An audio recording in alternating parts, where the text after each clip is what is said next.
definitivamente abandonado. Insensato e blasfemo seria admiti-lo.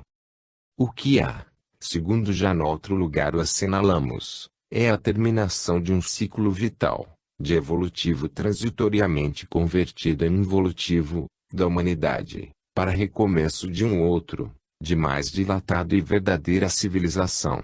Foi permitido agora às forças do mal desencadearem uma fulminante ofensiva contra todos os setores da atividade humana, como lhe fora longa preparação de séculos, para que, de um lado, tivessem os espíritos encarnados e sucessivamente reencarnados neste mundo, que é uma escola das mais variadas experiências, a prova de quanto valia que funestos resultados conduz à desobediência às leis divinas, que regem os seus destinos superiores, e do outro pudessem as forças do bem, nos lances finais, que se preparam, demonstrar a sua irresistível superioridade. Porque trava-se indubitavelmente em nossa época, entre essas duas forças, convergentes sobre o nosso mundo, a batalha decisiva da sorte da humanidade. E sobre o seu desfecho nenhuma dúvida poderá inquietar aos que têm olhos de ver. Certo, esse desfecho ainda vem longe. É preciso, mesmo inevitável, que as causas de desarmonia, de hostilidade e ódio longamente acumuladas entre os homens, sob a satânica pressão do anticristo, e que vem saturando a atmosfera de sua vida social, ao ponto de a tornar irrespirável, produzam todos os seus maléficos efeitos, até a explosão final, identicamente aos fenômenos que se operam na atmosfera física do globo, para que, cessada a formidável tempestade e saneado o ambiente, sobre os destroços do mundo antigo se ergam as construções da nova sociedade, lecionada e redimida pela dor. Nesta hora de sombrias apreensões que estamos vivendo, hora de confusão, de angústias e incertezas, em que, por todos os apontados sintomas, as forças do mal, capitaneadas pelo anticristo, parecem definitivamente vitoriosas com o aniquilamento, na aparência ao menos, da obra cristã, seria errôneo, todavia, acreditar que as invisíveis legiões do bem, sob a suprema direção do Cristo, se mantenham meramente expectantes. Seria desertarem a sua missão providencial, perpetuamente ativa. No agitado, tumultuário viver contemporâneo, é certo que dificilmente conseguem elas fazer chegar o inarticulado sussurro persuasivo das exortações do Mestre à consciência humana. Mas estão por toda parte vigilantes, à espreita das mais fugazes oportunidades, que aproveitam para exercerem junto aos homens o seu ministério de amor. E nisso consistem as escaramuças preparatórias da misericordiosa investida final, após os trágicos, próximos e necessários desmoronamentos. Ai dos surdos! Felizes os que, desde agora, se conservarem atentos às celestes advertências interiores, preparando-se para, no momento da catástrofe, que ninguém sabe por quantos anos se prolongará, darem testemunho de serenidade e fé. Aos novos cristãos, herdeiros das tradições dos primitivos depositários da doutrina do Senhor, é que nos estamos referindo, contra os quais serão pelo inimigo desfechadas as mais rudes investidas, com tanto mais forte e aparente razão que, iniciado na esfera político-social, sob a invocação dos motivos econômicos, o conflito universal, em sua onda de extermínio, terminará por fixar-se no domínio religioso. Pois que o anticristo, no seu plano, longamente arquitetado, de aniquilamento da obra cristã, fazendo os intitulados representantes do Evangelho se associarem a todos os imperialismos e assumirem, ao lado dos opressores, atitudes contrárias aos legítimos interesses, materiais e espirituais, do povo, logrou não apenas tornar suspeito, mas responsável, esse Evangelho do amor, deturpando-o em suas mais lídimas promessas, pelas calamidades e injustiças sociais de que se queixam os homens. É sobre ele que afinal convergirão os ódios momentaneamente vitoriosos. Não se limitarão, como assinalávamos páginas atrás, arrebatar no ímpeto dos desmoronamentos a velha organização católico-romana, com os seus palácios, o seu Fausto, a sua ostentação de grandezas temporais, mas, generalizando indistintamente a culpa a toda a ideia religiosa, com maioria de razão a ideia cristã, hão de investir por último contra aqueles que, portadores e arautos dessa ideia, que os Espíritos do Senhor vieram, em nossos dias, restabelecerem sua pureza original, documentando-a com os multiplicados testemunhos da imortalidade, que formam o arcabouço demonstrativo do Espiritismo. Tornaram-se odiosos as invisíveis falanges do mal e,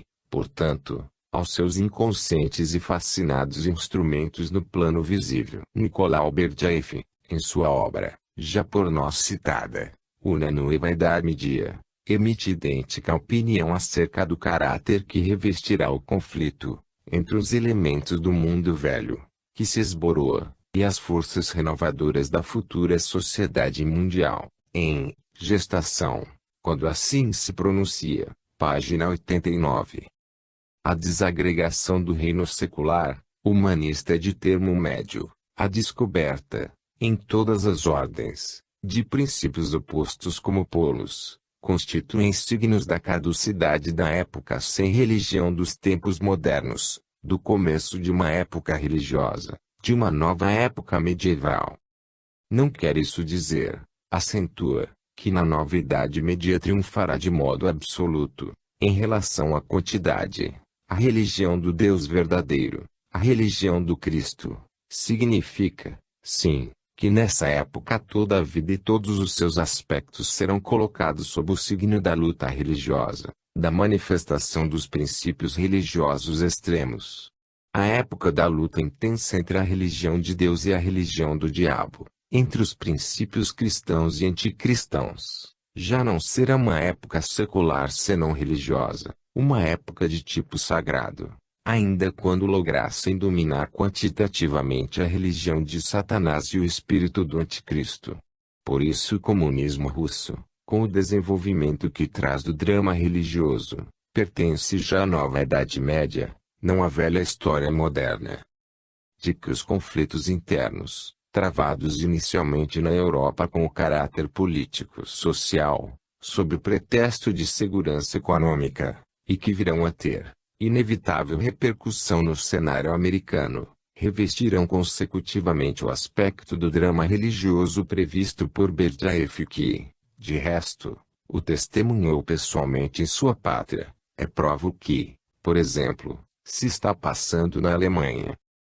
No momento, com efeito, em que eram escritas estas linhas, maio de 1934, um telegrama de Berlim anunciava ao mundo que a ex-Associação da Mocidade Alemã, que se transformara posteriormente em Associação da Mocidade Alemã Crente em Deus, foi dissolvida e teve o seu funcionamento proibido na Prússia, por ordem da polícia política, acrescentando o despacho que os bens imóveis da organização foram confiscados.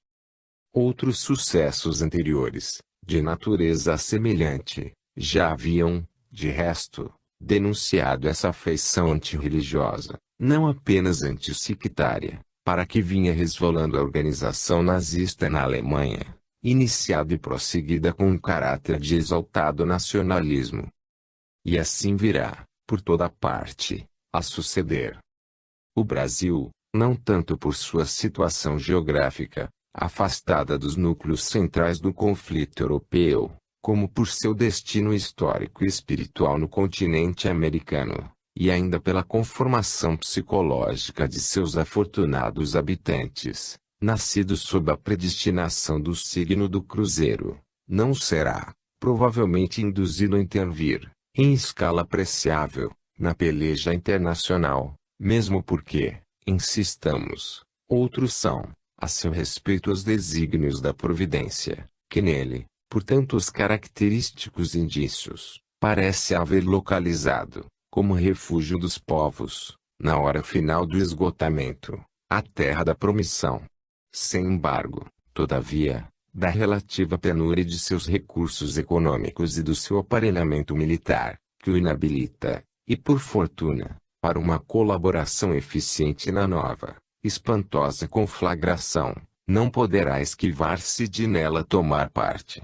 Mais que essa participação, contudo, nos choques internacionais, que, em Deus confiemos, será circunscrita, como nos de 1914 a 1918, a um limite mínimo, em seu seio hão de inevitavelmente repercutir, atenuados embora, os tumultos das agitações internas, trabalhadas que surdamente parece estarem sendo as suas classes intelectuais e proletárias pelo mesmo anseio de reivindicações, em adiantada fermentação nos aglomerados humanos de todo o mundo. Questão de tempo unicamente. Façamos disso, entretanto, isto é, da atitude que ao Brasil cumpre assumir e certamente, sob a ação das benfazejas entidades propostas à orientação de seus destinos, será levado a assumir, assim na hora da tumultuada transição que se avizinha, como na da pacificação dos espíritos, que lhe há de suceder, o objeto inicial do próximo e último capítulo. Porque, sem mesquinhas preocupações de regionalismo nem traição ao ideal de fraternidade e solidariedade humanas, com que o Evangelho do Cristo nos ensina a compreender, dilatando-lhe as fronteiras por todo o orbe, a noção da pátria, entendemos que o nosso Brasil reclama, e merece bem, um lugar à parte. 9. Onde se há de primeiro operar a renascença espiritual da humanidade a como destronar-se o anticristo. Retorno às práticas do cristianismo primitivo. Centros iniciáticos e de preparação religiosa. Período heroico do neoespiritualismo. Derrota final de Mamon pelo socialismo cristão. A Jerusalém celeste instaurada no mundo. Ascensão da Terra na hierarquia planetária. Conversão do anticristo. Quando sucessivos pugilos de audazes exploradores iniciaram, nos albores do século XVI, a era das grandes e maravilhosas descobertas, mal poderiam suspeitar que a ambição, a cujos estímulos obedeciam e lhes latejava no coração irrequieto, mas não era que secreto imperativo da providência divina, visando, com uma antecipação de 400 anos, preparar um novo habitat para a civilização ocidental, rejuvenescendo-a, nas terras virgens do Novo Mundo, em mais favoráveis moldes, sob o influxo de um ambiente livre de preconceitos e de paralisadoras tradições. Transcorrido o período das incursões colonizadoras e repartido o vasto continente pelos núcleos representativos das três nações que nele haviam logrado fixar-se, eliminando os menos afortunados concorrentes europeus e, por último, sacudindo o próprio jugo das respectivas metrópoles, para se constituírem, a seu turno, em nações independentes, começou para cada uma destas o trabalho não apenas de adaptação misológica, mas de afirmação de uma fisionomia peculiar, em que, não obstante, se haviam de forçosamente refletir, e de fato se refletiram, os caracteres étnicos e psicológicos dos velhos troncos de que procediam. No que respeita ao Brasil, e dele é que nos interessa, exclusivamente, ocupar-nos agora, não foi o resultado de meras circunstâncias, na aparência, fortuitas o terem conseguido no seu imenso território instalar-se os portugueses, para, consumada a expulsão dos holandeses e franceses dos trechos de que, ao norte e ao sul, se haviam apoderado, nele fundarem, coeso, o grande império, que veio legitimamente a ser a maior ufania de Portugal, do mesmo modo que, por mais conveniente ao seu destino histórico no continente, essa forma de organização política não obedeceu a momentâneas injunções, senão antes a sábios motivos providenciais. Porque a formação e marcha evolutiva dos povos jamais foram deixados ao sabor de indeterminadas volições humanas, nem muito menos à mercê do acaso, que só existe na imaginação dos inscientes, são regidas por leis de natureza espiritual, que, ao mesmo tempo em coordenação harmônica, abrangem o plano geral de evolução da humanidade e a destinação particular de cada um dos seus núcleos componentes. No dia em que essas leis forem devidamente compreendidas e ponderadas, a sociologia se enriquecerá de uma nova luz para a interpretação dos fenômenos que fazem objeto de suas investigações. Ao Brasil, para sua formação étnica e para a realização gradual dos destinos que lhe estão traçados, não convinha o gênio aventuroso, impulsivo e, de certo modo, inconstante do espanhol, nem o espírito versátil do francês, com o seu desdém por tudo que não seja próprio e genuinamente a sua gloriosa França, nem ainda a transplantação enxertiva, de um povo como o holandês, sem dúvida laborioso, metódico e progressista, mas, de um lado, tolhido nas expansões do idealismo romântico, ao tempo necessário, pelas rígidas predisposições de sua feição religiosa e, do outro, inapto para os mistérios de uma colonização, a que se opunha o rumo circunscrito de sua missão histórica na Europa, e que, nos desígnios da providência, viria a reclamar, precisamente, a transformação prestigiosa que se operou no Brasil, com a forçada mudança da corte portuguesa, convertida em reino de ultramar. Primeiro passo para sua nacionalização independente, já com o caráter de império constituído. A invasão de Portugal pelas armas napoleônicas fora o pretexto aparente. As razões profundas, que entendiam com a missão do incipiente colosso no continente americano, eram aqueles desígnios providenciais, para cuja execução nenhum povo no mundo se apresentava talhado como português. Pelo conjunto de qualidades e para o objetivo colimado, por seus ótimos defeitos. Entre aquelas avulta, como substancial, o fundo caracteristicamente sentimental e idealista de seu temperamento psíquico. Em seguida a educação religiosa, própria, quando mesmo associada a superstições e fetichismos, nascidos da incultura, a romantizar aquele sentimento e favorecer os surtos da imaginação. Povoar de sonhos as realidades grosseiras da existência é também uma forma de embelezar a vida. E nem só de pão deve o homem exclusivamente viver, em que pese o utilitarismo dos espíritos práticos.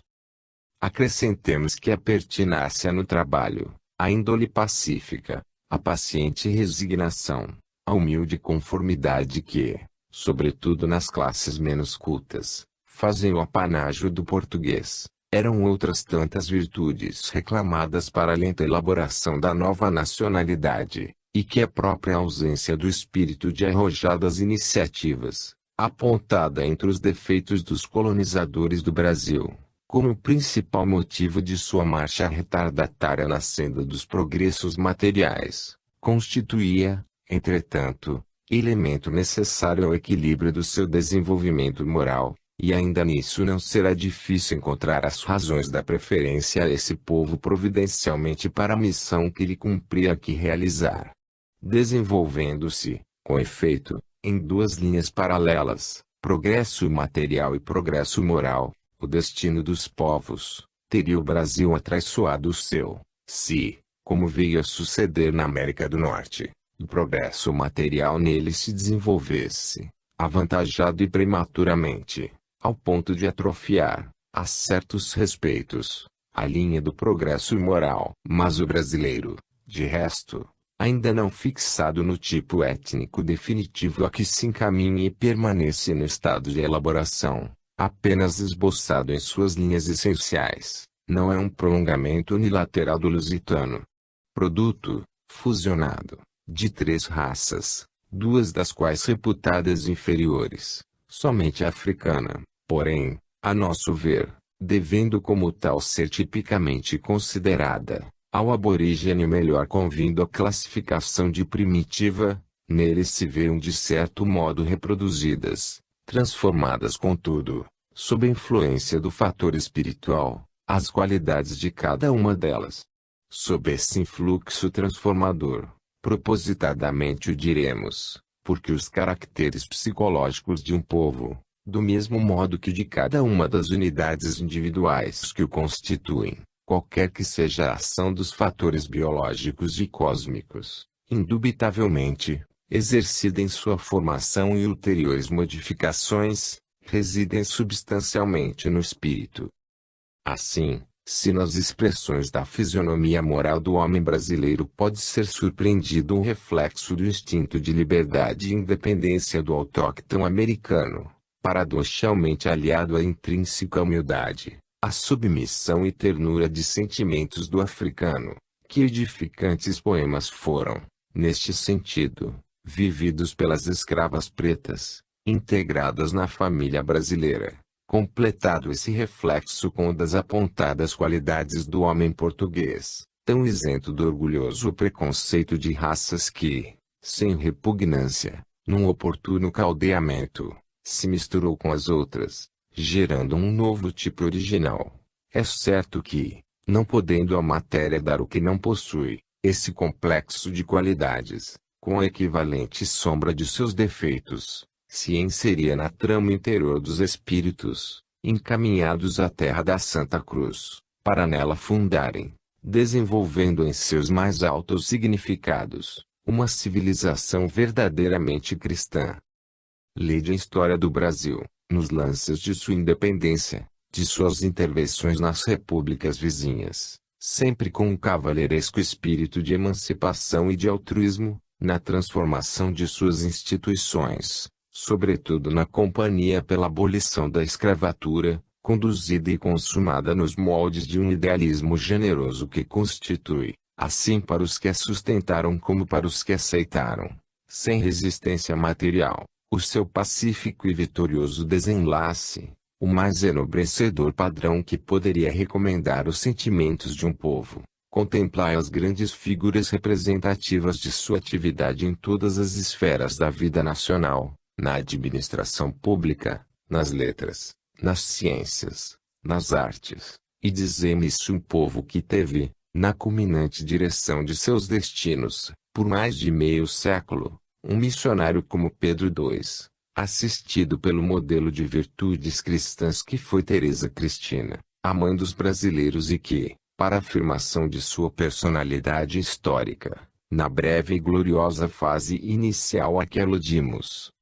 não cessou de produzir estadistas e heróis, poetas como Castro Alves e apóstolos como Joaquim Nabuco, não representa realmente o signo de predestinação e realizações cada vez mais altas na obra da civilização reservada ao continente americano.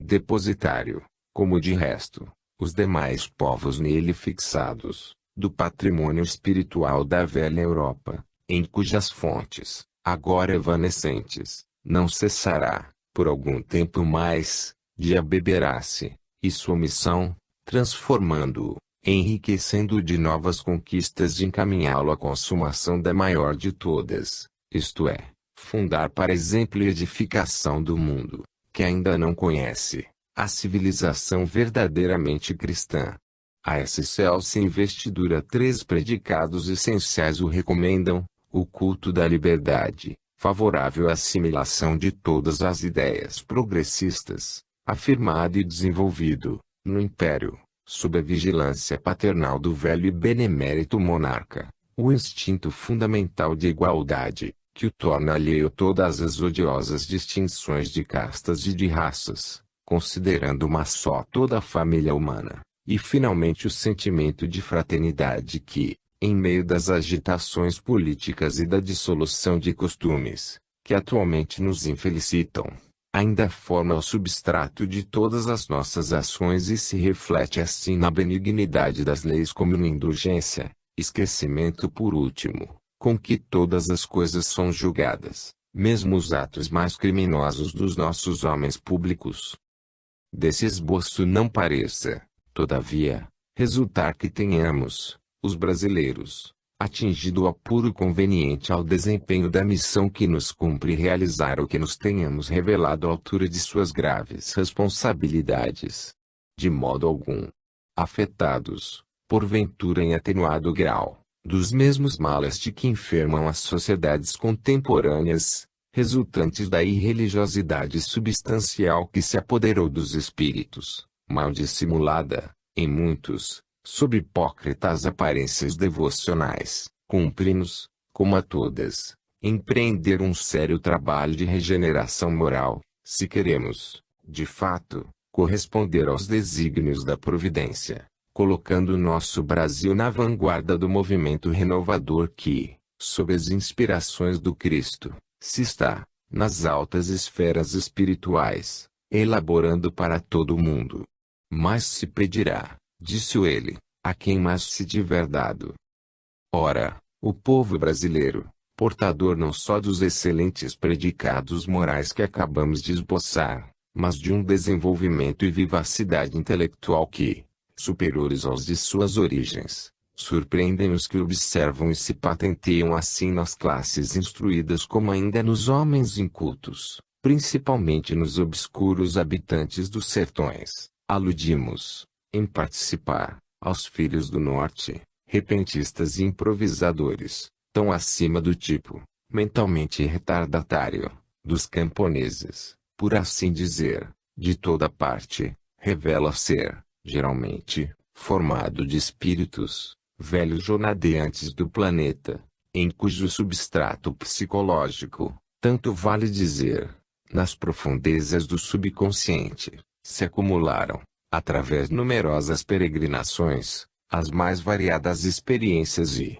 por igual, responsabilidades morais, decorrentes de indubitáveis transgressões, perpetradas ao longo desse passado, mais ou menos tumultuário para cada um deles, e que importa serem, de um lado, resgatadas a golpes de paciência nas adversidades, e de outro, mediante um trabalho construtivo de exemplares costumes e sólidas virtudes, tais como se acham enfeixadas nos ensinamentos do Evangelho. Pois que muito erraram, como todos os homens, paralelamente aprendendo, colocados em um novo habitat que, pelo esplendor de sua natureza, por suas variadas e opulentas condições geográficas e climatéricas, é uma generosa dádiva da providência, cumpre-lhes agora, em reparação dos desacertos de outrora e, para sua própria, futura glorificação, em obediência aos desígnios divinos, fazerem do Brasil, numa eficiente cooperação com os invisíveis agentes do Senhor, que tem velado e não cessarão de velar pelos seus destinos, a prometida Canaã, não já de um determinado povo, mas de todos os povos, nele realizando, para a edificação do mundo, os primórdios de sua renascença espiritual. Não é obra, certamente, essa que deva, de começo ao menos, ser executada pelos transitórios orientadores, no plano visível, de seus destinos políticos sociais, cuja atividade se desenvolve numa esfera e sob um ambiente saturado de paixões que os inabilitam para tão remontada investidura. Filhos do século, consoante a expressão bíblica, absorvidos em cogitações exclusivamente terrestres, poderão, quando muito, cooperar na realização dos destinos superiores do Brasil, mediante a confecção e aplicação de leis suficientemente liberais e fraternistas que de modo algum a dificultem. Somente a resolutos arautos da fé, penetrados da convicção imortalista, caberão as fecundas iniciativas tendentes à preparação da renascença espiritual de que falamos. Aos portadores da revelação nova, portanto, é que incumbe a magnífica tarefa, para cujo êxito, porém, até agora comprometido pelas forças reacionárias do invisível, como em capítulos anteriores o havemos demonstrado, mister se faz, com a adoção de um programa, que tanto tem de simples em seu enunciado como de transcendente em seus efeitos, uma profunda transformação na mentalidade e nos métodos com que tem sido, entre nós, encaminhada a sua ação.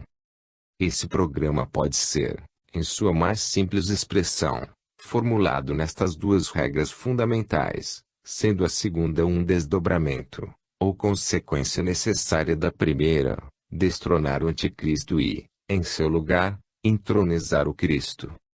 Não se trata, evidentemente, de uma ação exterior e agressiva, senão de um trabalho silencioso, de esforços continuados interiores no sentido de destruir cada um as raízes do mal que em si mesmo traz e o tornam receptivo às malévolas sugestões do invisível, substituindo-as ou, Antes, dando expansão, por uma sistematizada cultura, às aptidões do bem, de que todos somos igualmente portadores, de modo a ser criada uma afinidade cada vez mais íntima e volitiva com as benfazejas entidades, pelo Senhor prepostas a colaborar na redenção dos homens, sem de modo algum forçar o seu livre-arbítrio, mas secundando a boa vontade, os esforços de todos os que, suficientemente esclarecidos, se mostrem resolvidos a essa libertação espiritual.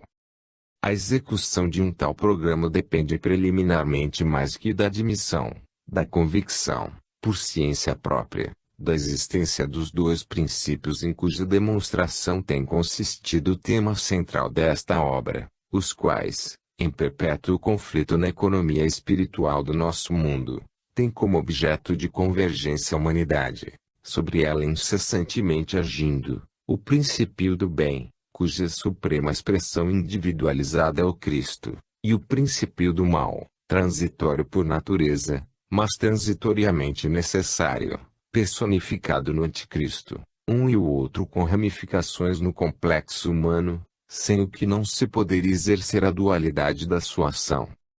Dizemos propositadamente o complexo humano e não o espírito, porque, sendo este linhagem de Deus, segundo a definição de Paulo, o que o torna particularmente acessível à influência das forças do mal é a sua condição de encarnado, como tal preso a um organismo constituído de matéria densa, que não somente obscurece as suas faculdades e percepções naturais, mantendo-o num verdadeiro cárcere de trevas, mas, por suas exigências peculiares e pendores antagônicos, é a fonte de arrastamentos e paixões que, se não dominadas por aquele princípio divino, em que reside a consciência superior do homem, terminarão por escravizá-lo, como geralmente acontece, aos seus desordenados impulsos. A primeira necessidade, portanto, para os que se propõem iniciar-se à vida espiritual e interior, necessidade paralela ao reconhecimento da dupla ação ininterruptamente exercida sobre a humanidade pelas forças ou agentes invisíveis do bem e do mal,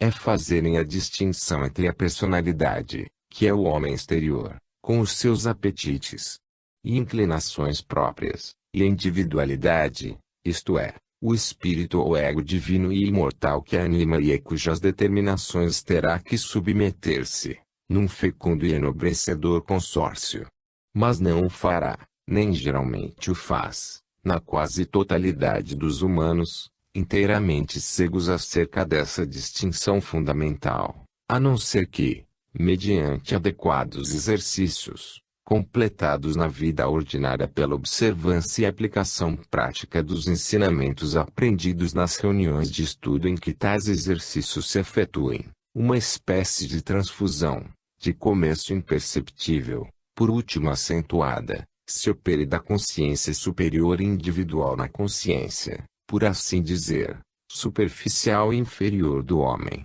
elevando-la gradualmente à sua própria dignidade. A esse trabalho de transfiguração interior é que se chama a espiritualização, necessariamente progressiva, do complexo humano. Obra de transcendentes resultados, que se não realiza nem pode realizar-se de improviso, mas exige, para ser consumada, a infatigável e vigilante porfia de toda uma existência, urge que se resolvam a empreendê-la aos espíritas, pondo termo, antes de tudo, às divergências e às subalternas preocupações de personalismo, que tantos têm debilitado, e penetrando-se, paralelamente, da excelsitude do ministério sagrado cujas responsabilidades assumiram. Enquanto permanecerem dispersos, sem a forte coesão de um pensamento comum, distraídos em questiúnculas de nenhum proveito, que apenas servem para estimular o amor próprio, continuarão a ser joguetes dos espíritos de trevas, cujo principal empenho consiste em dividir, para reinar. Que importa, por exemplo, ou que utilidade haverá, para o seu mútuo aperfeiçoamento espiritual, em saber que espécie de corpo teria revestido o Senhor Jesus, no desempenho de sua missão messiânica? tivesse ele de fato envergado libré de carne idêntica a que todos revestimos, ou adaptado o seu corpo glorioso a um envoltório somático apropriado à sua incomparável pureza, em que pode isso afetar a substância dos seus redentores ensinamentos, cuja observância deverá ser a nossa máxima, se não única, ambição.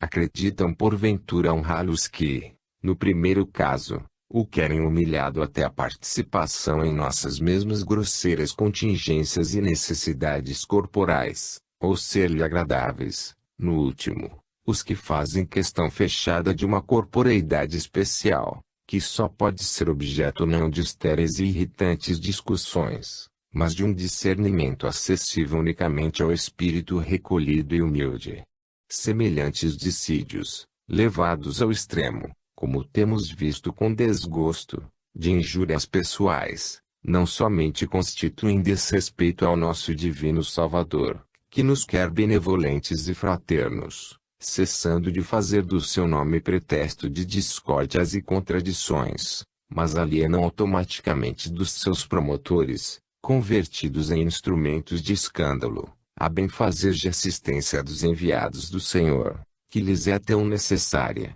deixando-os, consoante a lei das afinidades espirituais, que rege as nossas relações como universo invisível, à mercê das entidades adversas.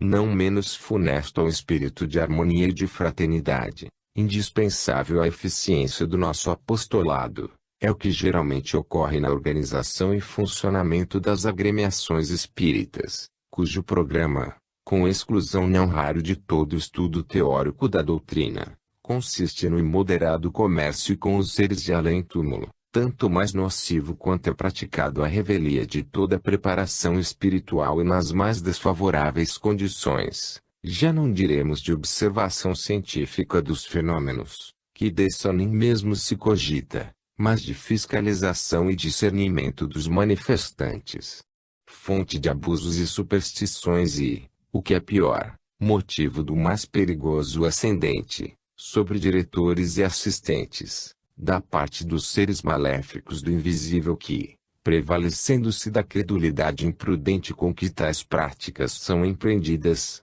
lançam uma verdadeira rede fascinadora sobre a mente de uns e outros, conduzindo-os com frequência às mais deploráveis aberrações. Abstemo-nos contudo de renovar advertências, já noutro lugar desta mesma obra formuladas, na inutilidade, que reconhecemos, de tentar abrir os olhos aos que temporariamente consentiram-lhe o cerraço inimigo oculto, abusando da sua invigilância, mediante a adoção de falsos nomes, usurpados a individualidades espirituais veneráveis ou ilustres.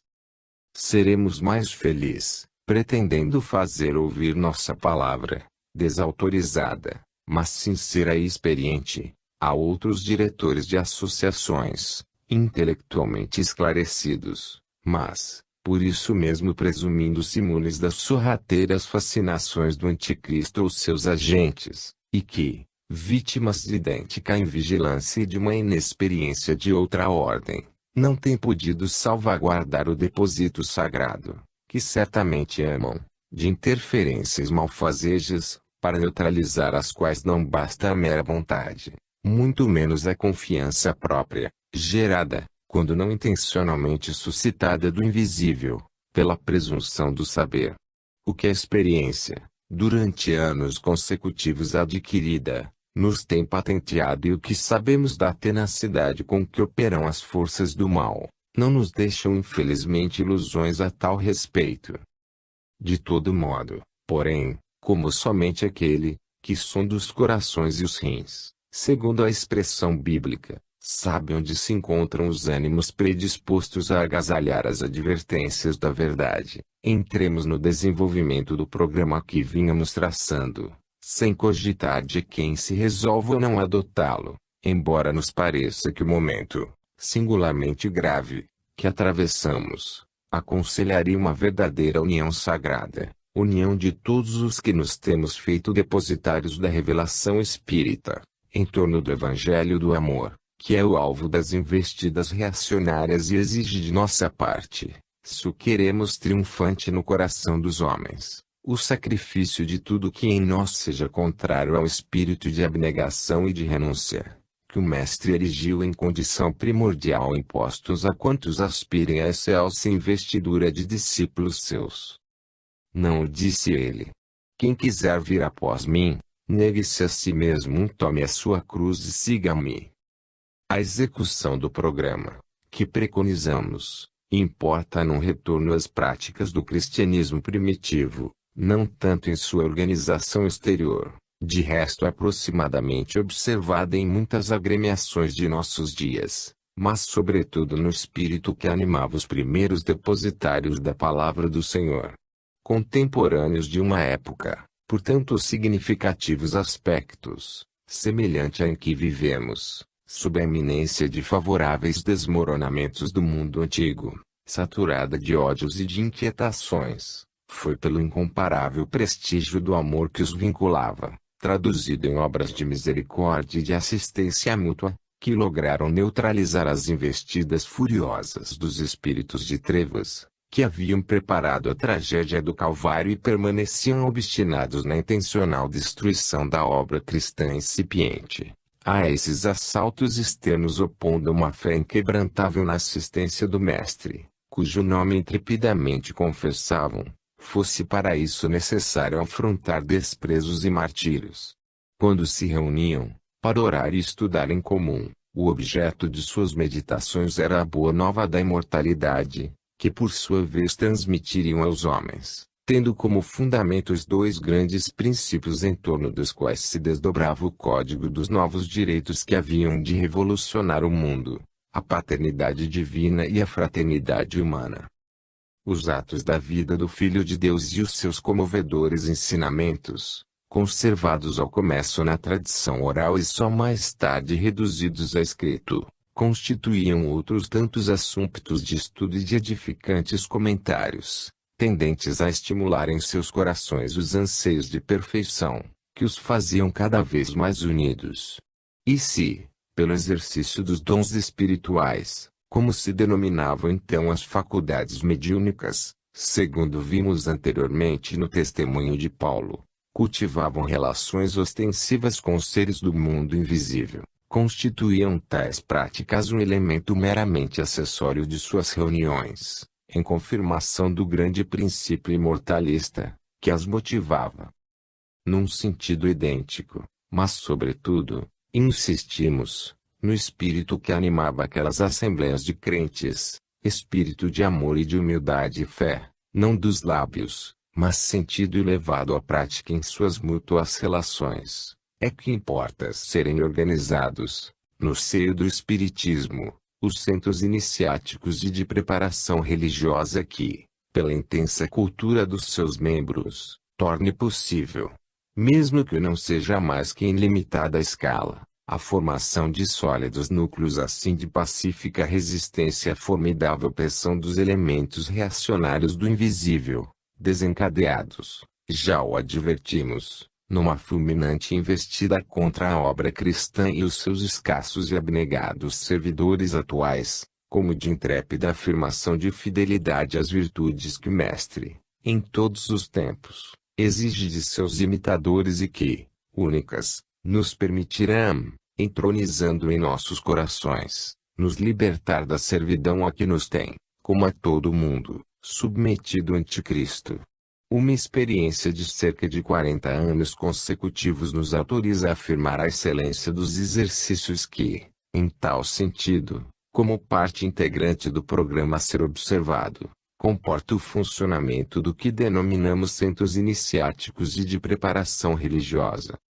Abstendo-nos de indicar, por já o havemos no outro lugar, desenvolvidamente, feito, o programa tão completo quanto possível de organização do espiritismo e funcionamento de suas unidades militantes, inclusive quanto a escolas de médiuns, cuja necessidade se torna cada vez mais imperiosa, nos cingiremos a particularizar as modalidades constitutivas dos exercícios espirituais, de resto recomendáveis a todos, médiuns, assistentes e diretores, a serem praticados em tais centros e que, tendentes à disciplina do pensamento e educação da vontade, serão de eficiência decisiva na obra, que se nos impõe, de espiritualização e aperfeiçoamento pessoal. Reunidos os crentes para orar e estudar em comum, tal como, acabamos de assinalar, praticavam os primeiros cristãos e igualmente se pratica em um certo número de agremiações espíritas.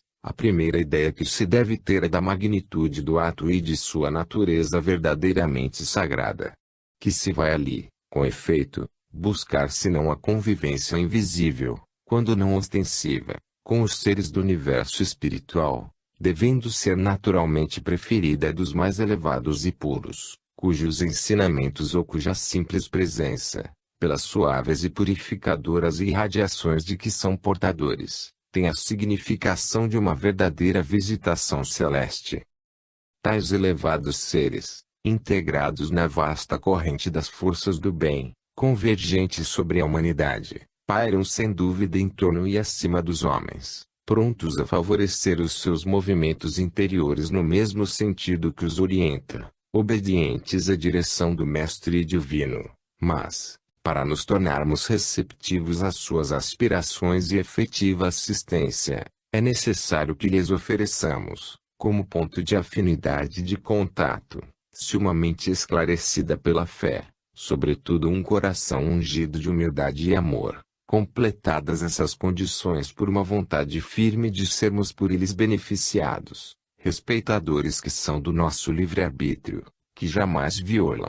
Acontece, porém, que as entidades adversas, estamos, para boa coordenação, reproduzindo ideias já que, mais de uma vez, enunciadas, menos escrupulosas ou, antes, destituídas de todo escrúpulo, rodeando, e muito mais de perto, os homens, investem obstinadas principalmente quando reunidos para um objetivo sagrado, no sentido de os perturbar e impedir a benéfica influência dos mensageiros do Senhor. Mais que nunca, portanto, em tais ocasiões trava-se a luta, necessária e salutar, no silencioso campo da consciência individual, por afastar as molestas vibrações mentais emitidas por essas forças malfazejas, a fim de que em nossa mente serenada possam as outras, benfazejas e iluminadoras, dominar vitoriosas. A essa luta inevitável,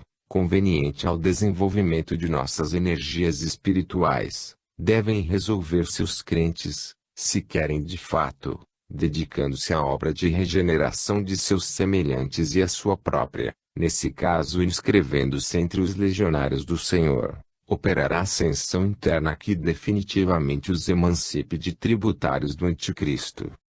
Ora, se os crentes se congregam, como ordinariamente sucede, empenhando-se, antes de serem iniciados os trabalhos, em conversas frívolas e mundanas, mais que estranhas, antagônicas ao objetivo sagrado da reunião, tornam-se ipso facto acessíveis antes às obscurecedoras sugestões dos seres adversos que as salutares inspirações dos mensageiros do bem, com os quais perdem automaticamente as possibilidades de contato. Que lhes cumpre então? Não apenas ao reunir-se, mas, ao encaminhar-se à sede da agremiação, aplicar-se a um esforço mental preparatório, que consiste em afastar do pensamento quaisquer preocupações da vida material e ordinária, volvendo para a cogitação de assuntos espirituais e doutrinários. E uma vez ali reunidos, abster-se de discussões mesmo sobre tais assuntos, das quais possa resultar a mais ligeira desarmonia, sempre nociva ao espírito de concórdia e de fraternidade que, de começo ao fim, deve ser entre eles cultivado, cabendo neste sentido ao diretor, mais que a todos os companheiros, pela considerável importância de suas funções, a maior soma de responsabilidades. Alvo e, até porto.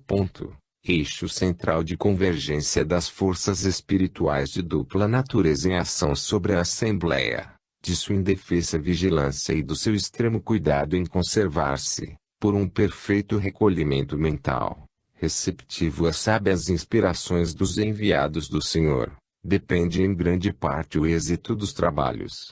Cumpre, De seu lado, aos assistentes, no impulso de solidariedade, que só pode contribuir para o bem comum, envolvê-lo numa corrente de simpatia e de boa vontade, que o fortaleça no desempenho de sua tarefa. Com tais favoráveis disposições preliminares devem começar as reuniões, cujo programa, abrangendo naturalmente uma prece de abertura e outra de encerramento, se desdobrará no estudo metódico e analítico dos ensinamentos doutrinários contidos nas obras da revelação, mas terá como ponto culminante, e não apenas acessório, os exercícios espirituais de recolhimento, educação e disciplina mental, de transcendentes, incalculáveis resultados no ponto de vista do aperfeiçoamento individual de seus cultores. A sua importância pode ser medida pela dificuldade da sua execução.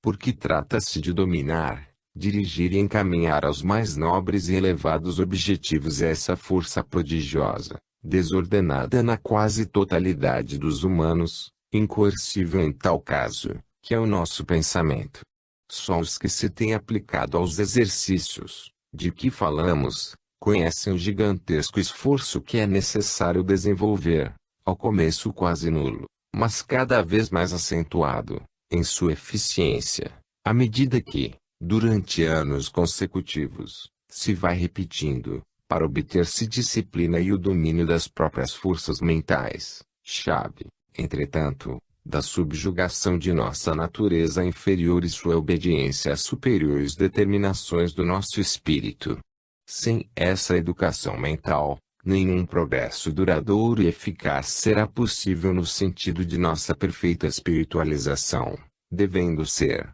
por isso, objeto de infatigável e sistematizada cultura.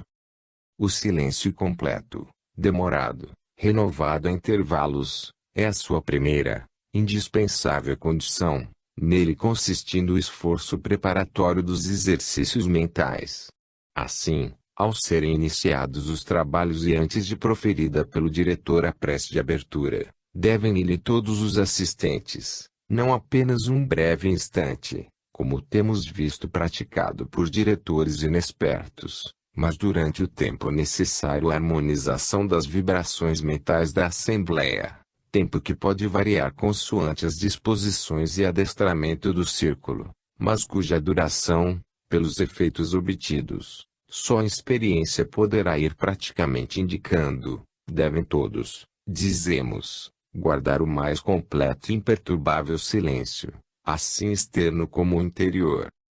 Obtida tal harmonização e, desse modo, estabelecida a comunhão dos crentes com os poderes superiores do invisível, que, não haja dúvida, nela terão de sua parte eficazmente cooperado, cumprindo a todos, por um vigilante recolhimento mental, esforçar-se em que seja mantida até o fim, os trabalhos, dissertações doutrinárias, exortações, comentários, alternados e eloquentes silêncios, decorrerão sob os mais favoráveis auspícios e será então possível a transfusão divina de que falávamos há pouco. Terão os crentes o testemunho, por assim dizer, palpável da realização daquela promessa do Senhor Jesus, onde se reunirem 2 ou 3 em meu nome, aí estarei com eles. Porque, de fato, aos corações recolhidos, num comovido impulso de amor, humildade e fé, condição indispensável e fundamental,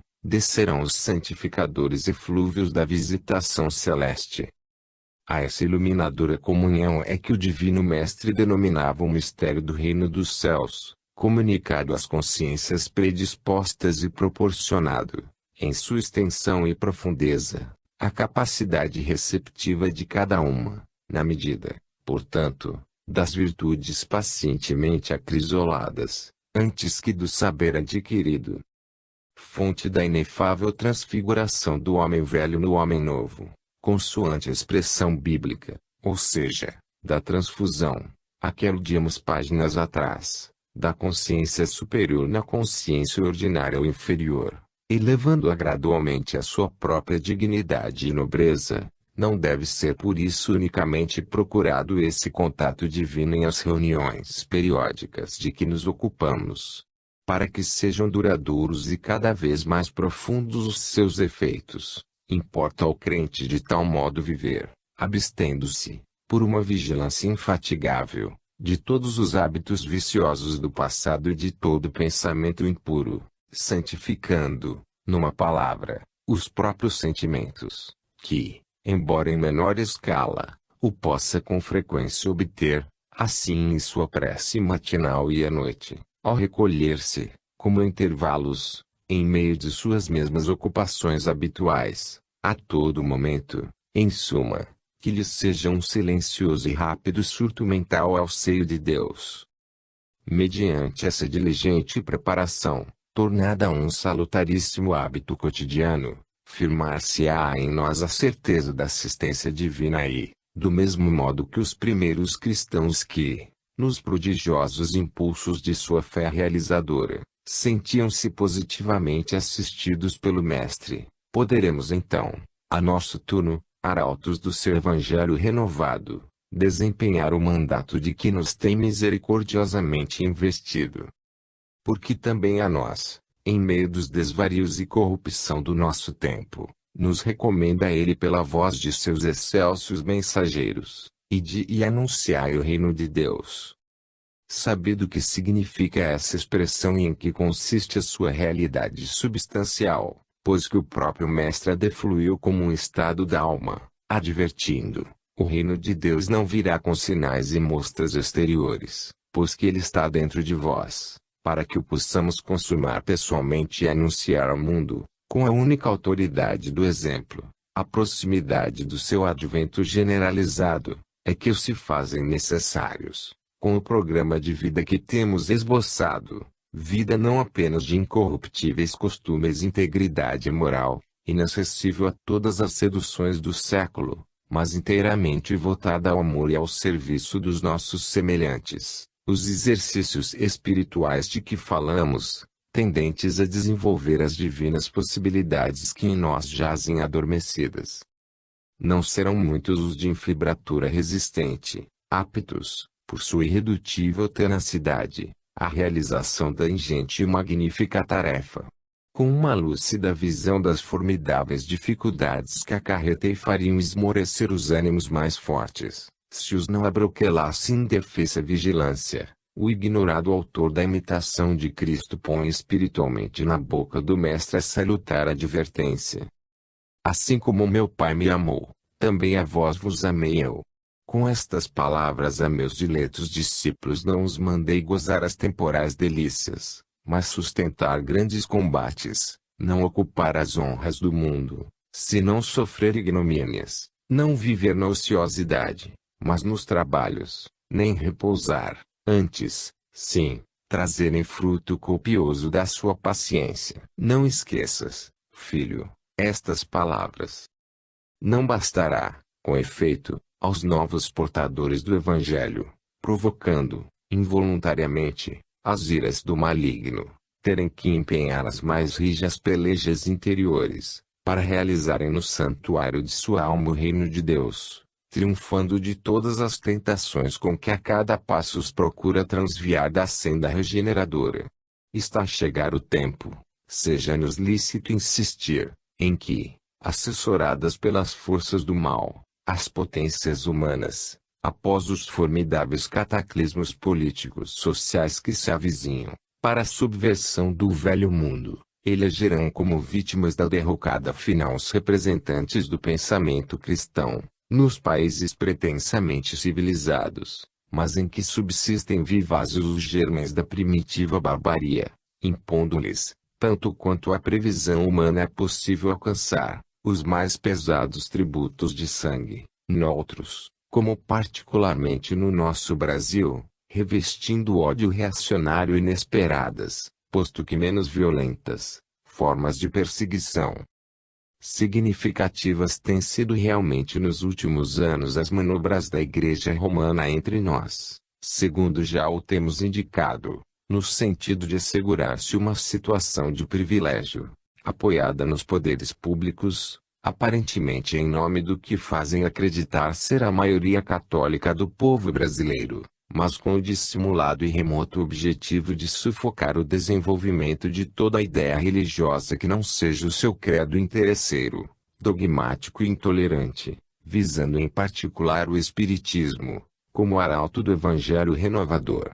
Nada faz prever que sejamos votados à chacina, que a benignidade dos nossos costumes e as conquistas que havemos de fato consumado no terreno da verdadeira civilização jamais permitirão